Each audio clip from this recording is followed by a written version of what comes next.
Hi there, very good morning. Welcome to ET Now. You're watching Market Cafe with me, Kanishka Sarkar and Ankita Saxena. Over the next 1 hour, we'll take you through all the global and domestic cues that you need to watch out for today and also tell you about the stocks that you need to keep on your radar. Ankita, US markets were closed overnight, but the futures have been largely flat, and historically September has been a weak month. So what is it that Street is penciling in for this week? That's absolutely true.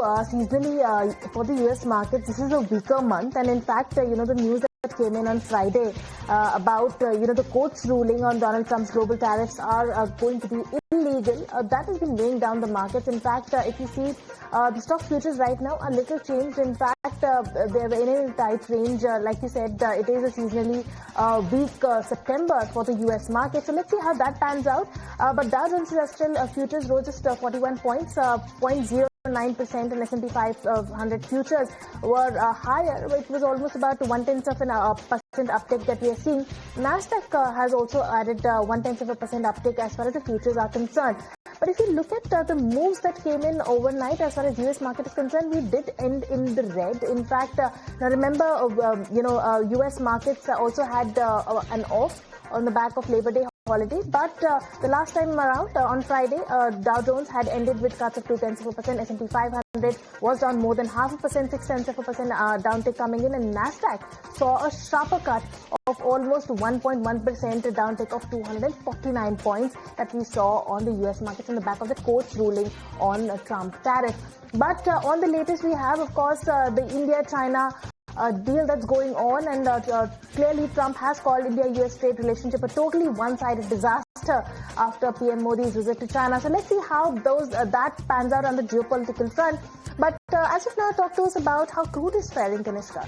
Absolutely. So crude, on the other hand, it's been in a tight range as of Monday. Oil prices, they were in a tight range on Monday as worries about rising output and the impact of US tariffs on demand offset supply disruptions. They are stemming from intensified Russia-Ukraine airstrikes. If you take a look at this morning, there has been quite a positive move. Brent is at that $68.5 per barrel level, up about 0.5%. On the other hand, we have the WTI oil, which is around that $64.9 a barrel, up 1.5% in trade today, this morning. But remember, this comes as Ukrainian President has vowed on Sunday to retaliate by ordering more strikes deep inside Russia after Russian drone attacks on power facilities in northern and southern Ukraine. Now, both the countries have intensified airstrikes in recent weeks, targeting energy infrastructure and also disrupting Russian oil exports. In fact, the market remains concerned about Russian oil flows, with weekly shipments from its port dropping to a 4-week low of 2.72 million barrels per day. So that's the kind of move that we're tracking for oil. But on the other hand, gold, that's holding quite steady. It's been rising on US rate cut bets. In fact, this morning it's up about 1.5% at that $3,566 per ounce level. On the other hand, we have silver, which has actually hit a 14-year high, and it's currently trading about more than 2.5% higher at that $41.31 per ounce level. So that's how the commodity market is shaping up, Ankita. All right, that's how commodity market is shaping up. But as far as Nifty is concerned, the implied start is indicating a very, very muted start, marginally in the green, but a very muted start with an uptick of just 7 points on GIFT Nifty. But let's move on to the geopolitics and how that is shaping up. Hours after a strong show of unity by India, Russia and China at the SCO summit, Donald Trump attacked India in a Truth Social post, claiming he had offered to slash tariffs on US goods to zero, even as he denounced New Delhi for buying Russian oil and weapons. He called the trade relationship very one-sided, saying India sells massive amounts to the US while buying little in return. Remember these comments as Trump has imposed tariffs as high as 50% on Indian exports, among the steepest yet under Trump's administration. Now, the Indian government has not responded to these comments yet. We caught up with a whole host of experts to decode Trump's latest claims that India offered to cut tariffs to nothing. Let's go cross and listen in. Unifocal, very myopic approach that President Trump and his team, which is making the things worse, in fact, has been doing it. So India had to move on. India had to find other partners, had to find other equations, and that's precisely what we are doing. now in a greater way. China is our second largest trading partner. We have to deal with it.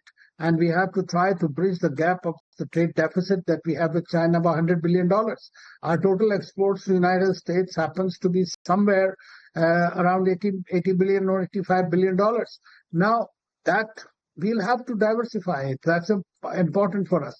That does not mean that we are going away anywhere from the U.S. relationship. It's an important country, and we'll continue to engage. But that will be on the basis of mutual respect and mutual care from the U.S. relationship. It's an important country, and we'll continue to engage. But that will be on the basis of mutual respect and mutual sensitivities. Make such an own goal against its own interests as the United States in its treatment of India and other former allies. What they have actually done is to belittle and humiliate not only India, but Europe with its total surrender and Japan with its total surrender, so that its alliances are no longer based upon shared values and respect and even affection. They're based upon economic brutality and hate. Now, you cannot say that the world will be governed in the same way under the former respectful treaties and under what Trump is seeking to achieve now, which is purely mercantile bullying. All right, so those are the expert views coming in. But remember, these comments came just a while after a successful meeting between Prime Minister Modi, Russian President Putin, and Chinese President Xi Jinping.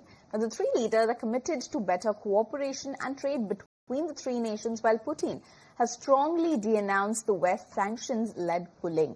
In fact, let's go across and listen into the key commentary coming in from the three leaders. कठिन से कठिन परिस्थितियों में भी भारत और रूस हमेशा कंधे से कंधा मिलाकर चले हैं। हमारा करीबी सहयोग न केवल दोनों देशों के लोगों के लिए बल्कि वैश्विक शांति, स्थिरता और समृद्धि के लिए महत्वपूर्ण है। एक्सेलेंसी, यूक्रेन में चल रहे संघर्ष के विषय में हम लगातार चर्चा करते रहे हैं। हाल में किए गए शांति के सभी प्रयासों का हम स्वागत करते हैं। हम आशा करते हैं कि सभी पक्ष कंस्ट्रक्टिवली आगे बढ़ेंगे। And while Treasury Secretary Scott Bessent says that the Federal Reserve should remain independent but has made a lot of mistakes, in an interview, Bessent defended Trump's move to fire Fed Governor Lisa Cook over mortgage fraud allegations, insisting that the administration has the right to act. He also urged the Senate to swiftly confirm Fed nominee Stephen Miran. Bessent brushed off concerns about rattling markets, pointing to record highs in stocks and stable bond yields. All right, moving on to some more global updates. More than 800 people are dead and nearly 3,000 injured after a powerful earthquake struck eastern Afghanistan. The 6-point magnitude quake flattened mud brick homes in remote mountainous provinces where rescue efforts are hampered by impassable roads, heavy rain and landslide risks. Helicopters are ferrying the injured, while Taliban authorities are appealing to the world for urgent assistance.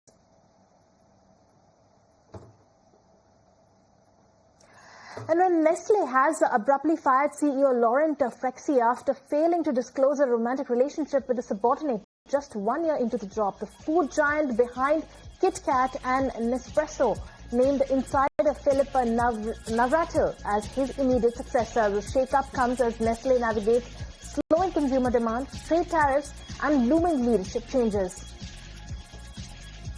All right, moving on. The president of COP30 says that financial help amounting to $300 billion is not adequate in helping to fight climate change, and he has also emphasized on the need for increasing climate finance. Let's listen into an excerpt of that conversation. 1.5 is what science tells us that is necessary for us not to enter into a series of extreme events and tipping points. So 1.5 is not a number that we chose because we like it. 1.5 is the number that science tells us that from there on you're going to have awful consequences. So we have to keep 1.5 in our head, because it's not just a number that we chose. It's what science tells us that is the limit. And 300 billion was at least the target as far as the rich countries. The first world was supposed to give to the third world, because the first world really is responsible for this. And where do we stand on that? You know, it's a bit optimistic to say that they are going to give it. Yeah. So the 300 billion include investments, include all the sources possible of resources for developing countries. But this number was not well received by the developing world, and so the president of COP29 and myself, we are preparing to launch a little before the COP a roadmap to 1.3 trillion a year, which is what economists believe that is necessary starting 2035. And as far as India is concerned, what are your expectations from India as far as this is concerned? Because India is closely following China as a leading emitter because of our huge population. Yes, this is, I think that the two things have to happen at the same time. We obviously have to increase the quality of life of our population, and at the same time adapt to the new economy. And I think that India is totally convinced to do that, and Prime Minister Modi is a recognized international leader in trying to find that balance, and at some moments to become a leader in this new economy. All right, so that's some key commentary coming in from the COP30 president about the climate change and its finance. But on that note, we'll take a short break. Be right back with more news and updates coming up on the other side.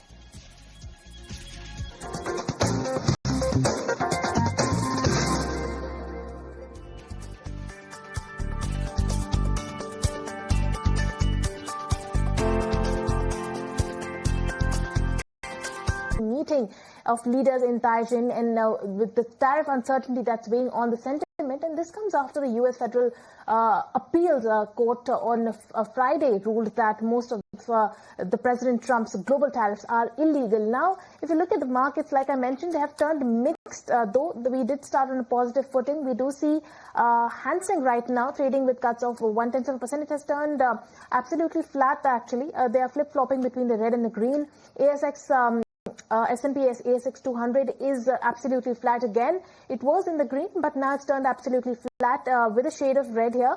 We also have Shanghai that's up 0.04%, very, very flat right now.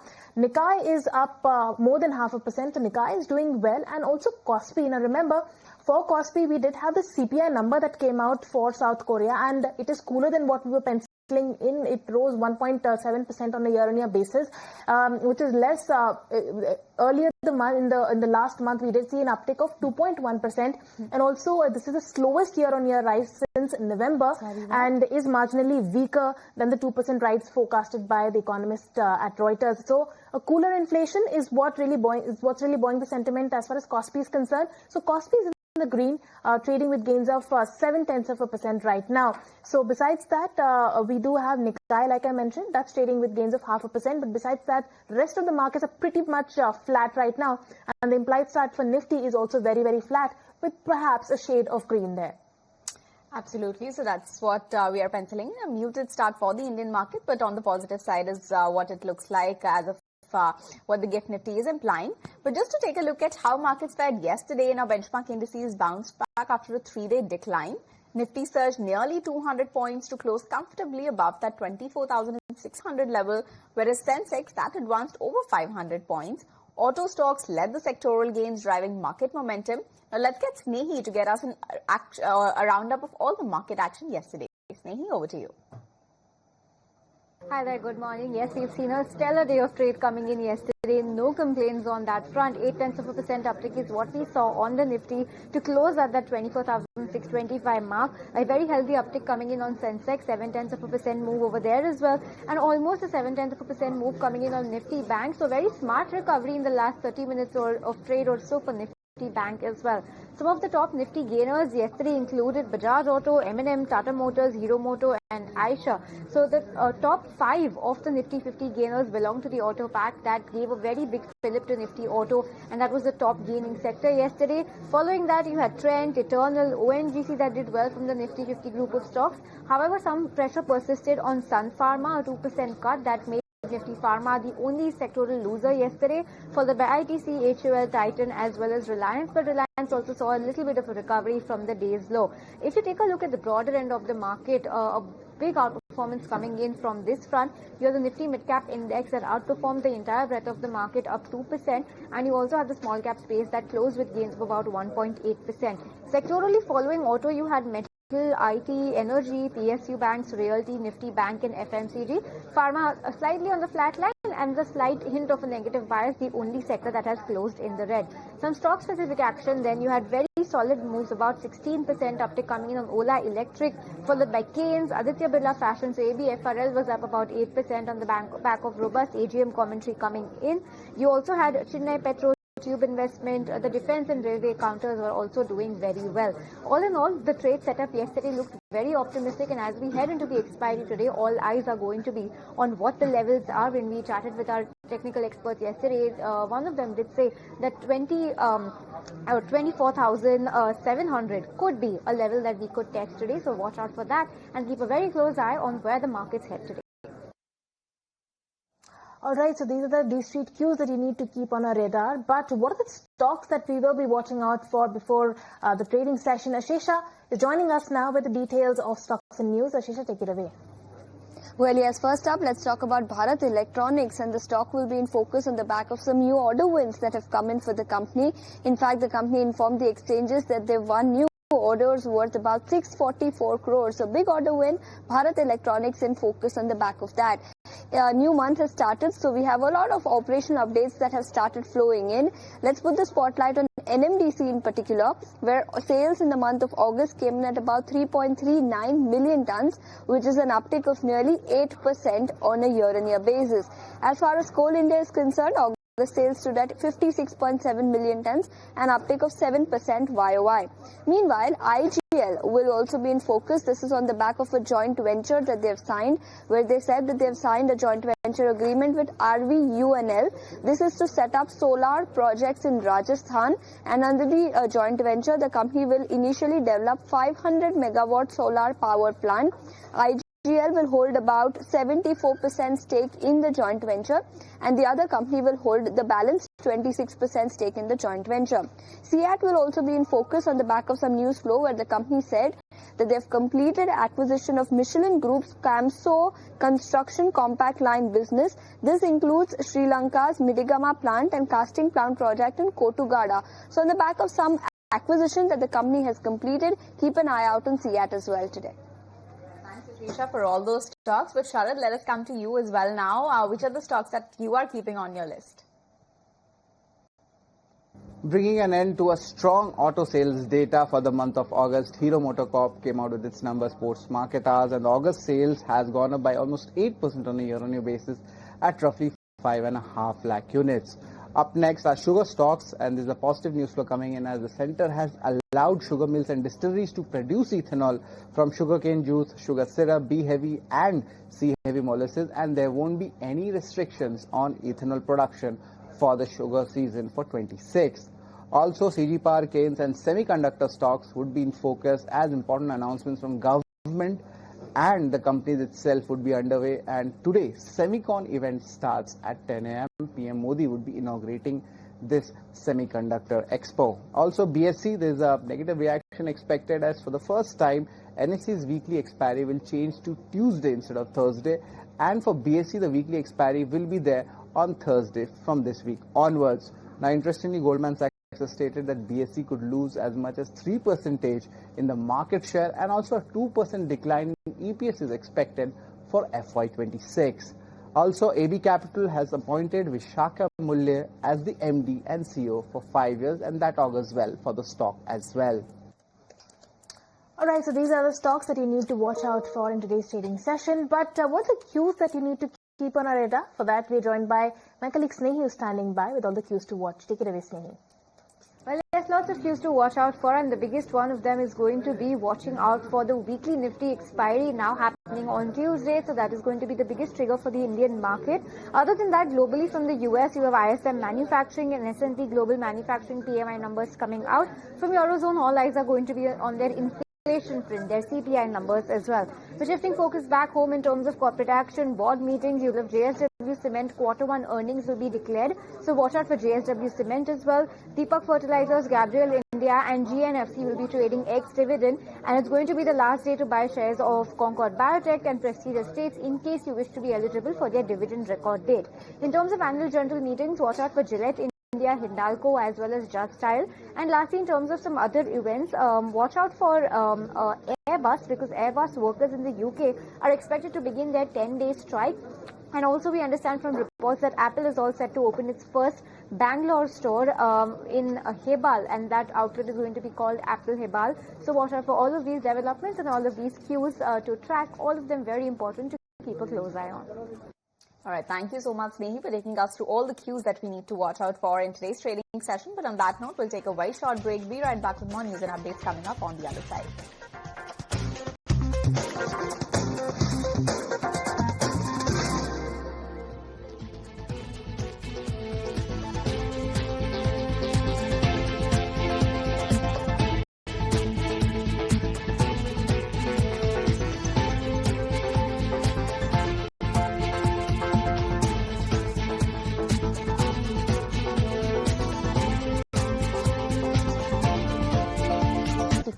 Crores and SGST at approximately 42,850 crores. Now remember that the GST collections had touched a record high in the month of April with 2.37 lakh crores. All right, so that's about GST. In fact, India Inc. is hailing the government's big GST push. NSE's Ashish Chauhan says Prime Minister Modi's confidence speech has set the tone for the economy. M&M's Rajesh Chedurkar, he sees huge upside for autos, calling it a major GDP multiplier. On the other hand, we have Biocon's Kiran Mazumdar-Shaw, who has welcomed the next-gen GST reforms, stressing the need for simplification. And the fertilizer industry that also hopes that the GST relief continues with no hikes ahead. Let's listen in. This was a very confident speech that gave a direction to India's economy and India's society, and also talked about the reforms that are being undertaken by his government. India is still a very under-penetrated auto market. Less than 8 or 9% of the households in India own a car. So there is a huge upside, and the auto industry has a huge GDP multiplier. Is when auto manufacturing goes up, it adds jobs in the supplier ecosystem, it adds jobs in the front-end dealer ecosystem. So there is a huge multiplier effect of an auto growth story. And when that auto growth story can create global platforms and global products, because you make more in India for the Indian market as well as export, I think this sector has the greatest ability to create impact on the growth story really. I think GST reforms have been an ask for many years now.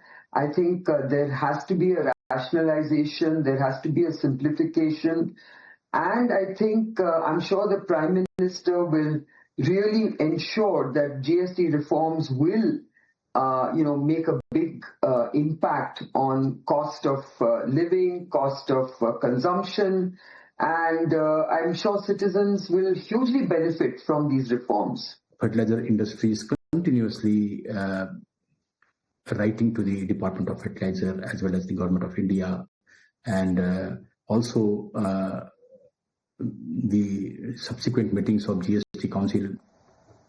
And well, Rishi Vora of Kotak Institutional Equities also believes that GST cut will lead to change in the market share. He also sees a 15 to 20% CAGR growth likely.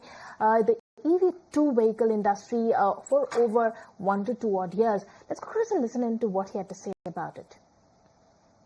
See, again, if there is just saying that if there is a 10% GST cut, like for two-wheelers, broadly it's across most of the segments. It is less for less than 350cc segment. It is 28%, and if it moves to 18%, broadly there will be 8% price reduction, which will be effective on the day the new GST rates are implemented. Because this is an assumption that OEMs will pass on, and very unlikely that they'll not pass on. So there will be a 8% price cuts that will happen, and obviously, given that it is around festive period, we should see a very, let's say, a decent surge in the volumes in the subsequent days.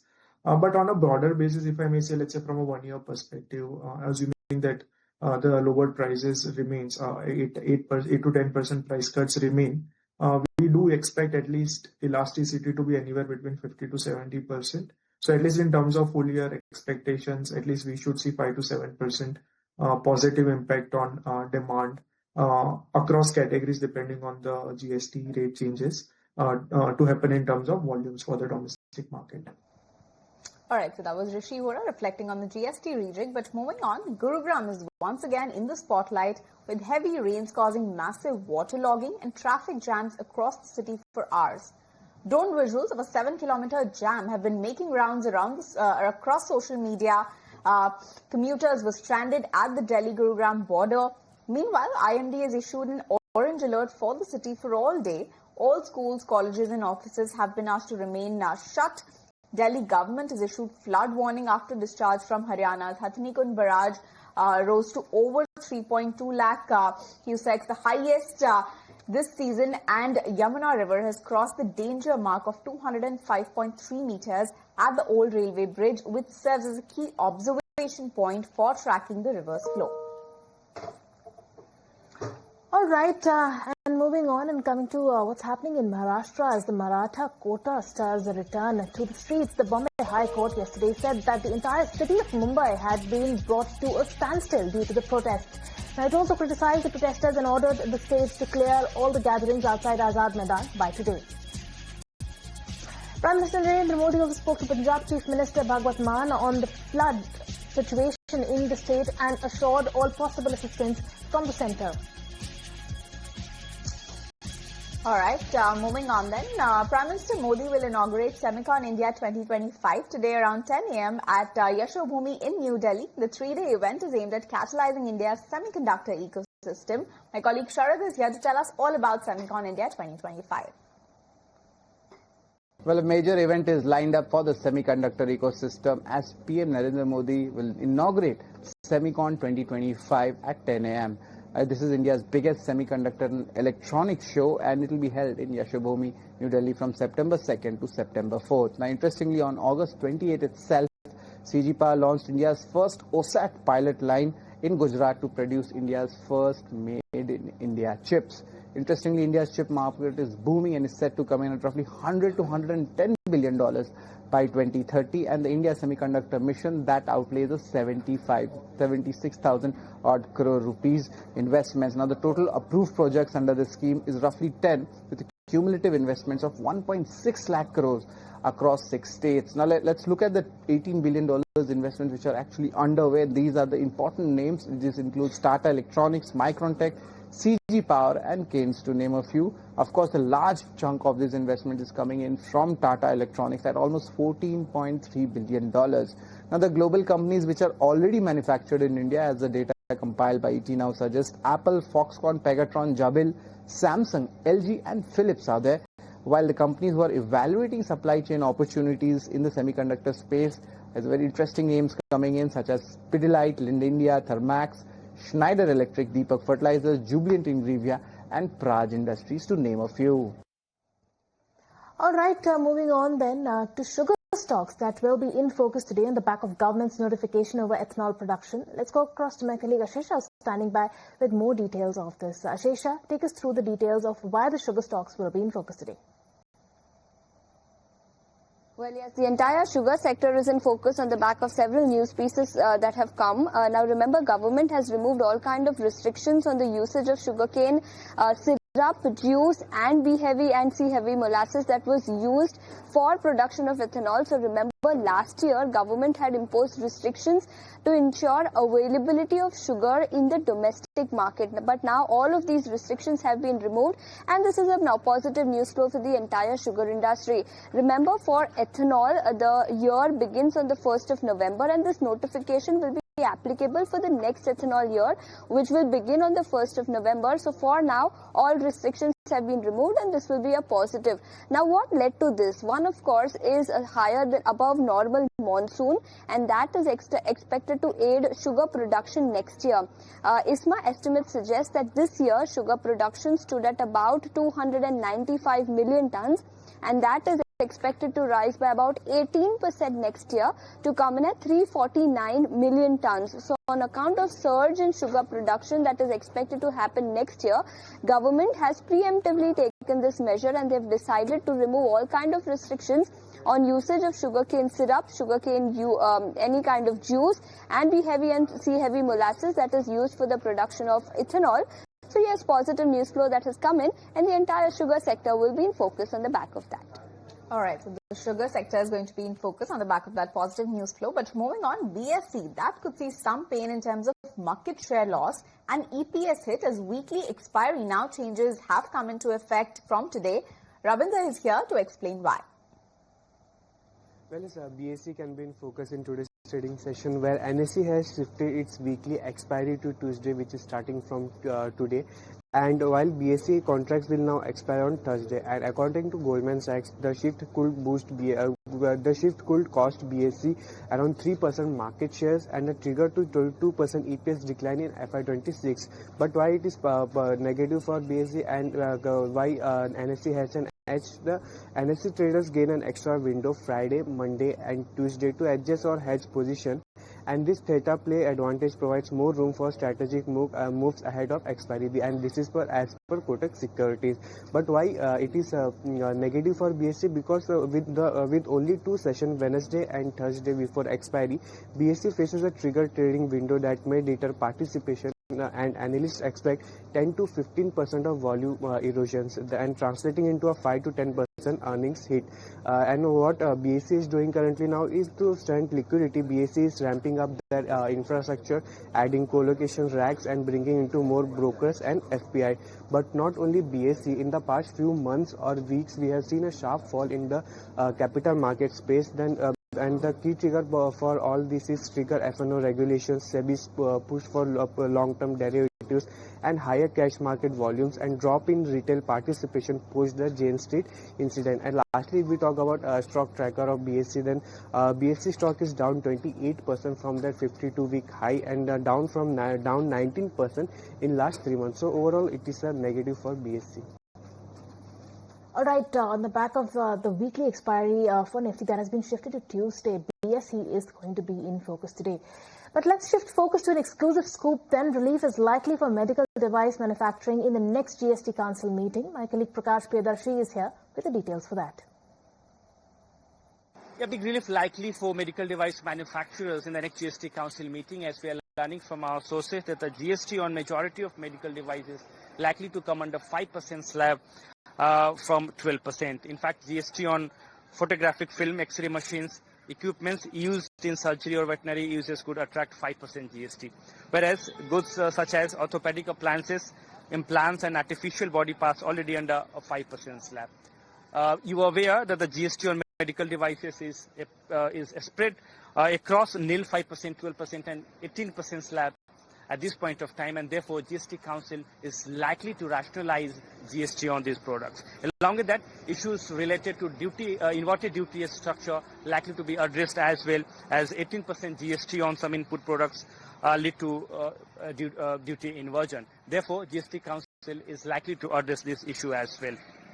Final decision is likely to be taken by the GST Council in the next meeting, which is scheduled for September 3 and 4.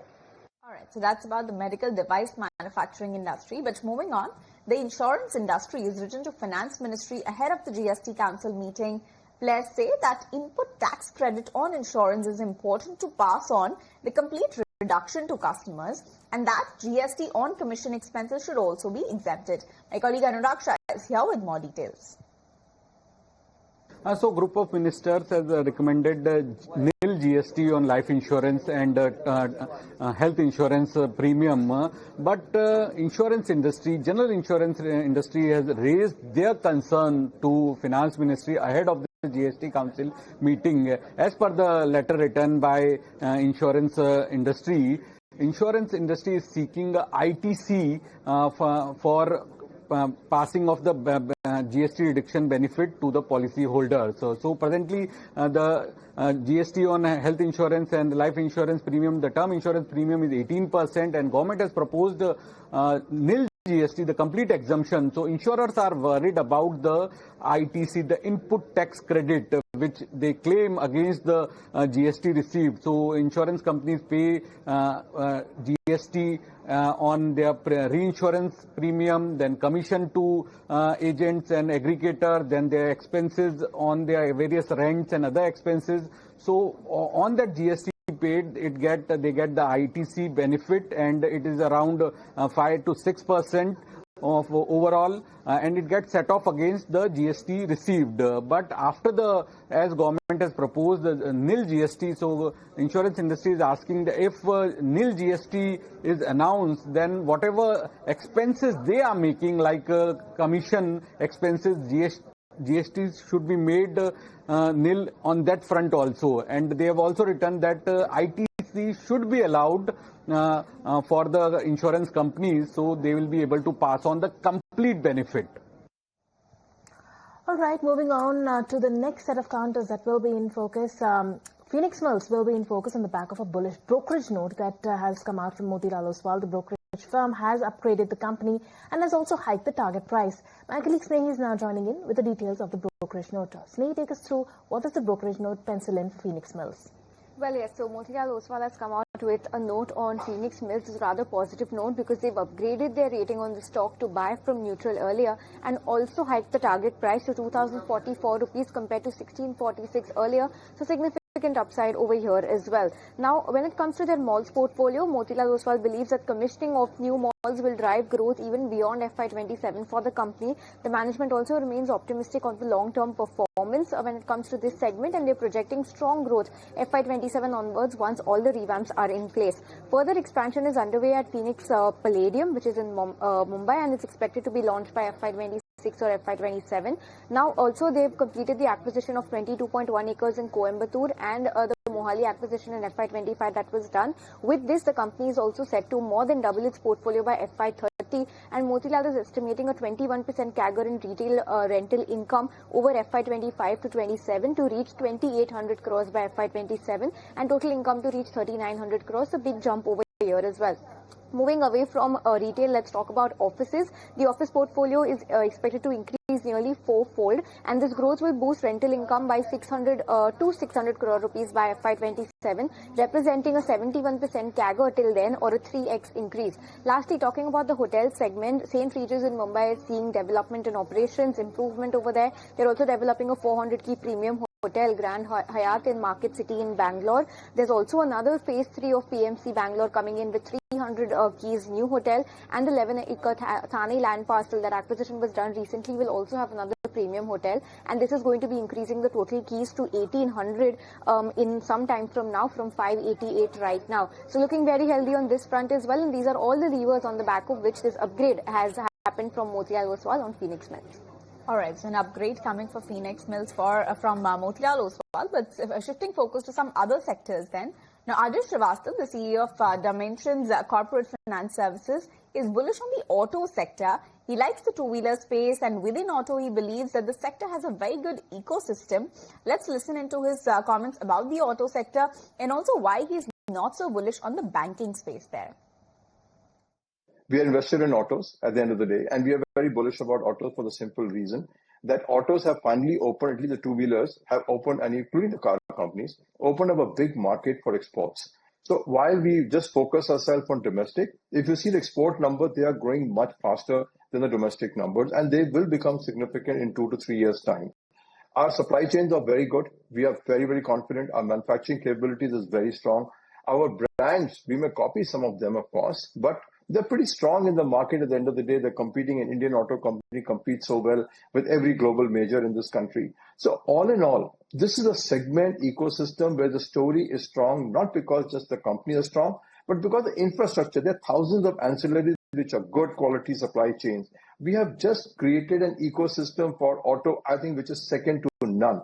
And I think given the focus on exports now and with rupee at 88 plus, and if you do a forward cover, it will be 91 plus for the next year. That's a hell of a lot of money to make in the export market. So our bullishness stems from ecosystem, strength of brand, strength of companies. All companies are debt free. Amazing industry. All companies are debt free. Exports are growing robustly. So don't worry about domestic alone. They will make up their money from exports, and at 91 rupees forward cover, when you are asking for serious money rolling in. So auto, we remain bullish. Banking, we are almost zero. We don't invest in banking for the last 4 years. We haven't invested a single penny.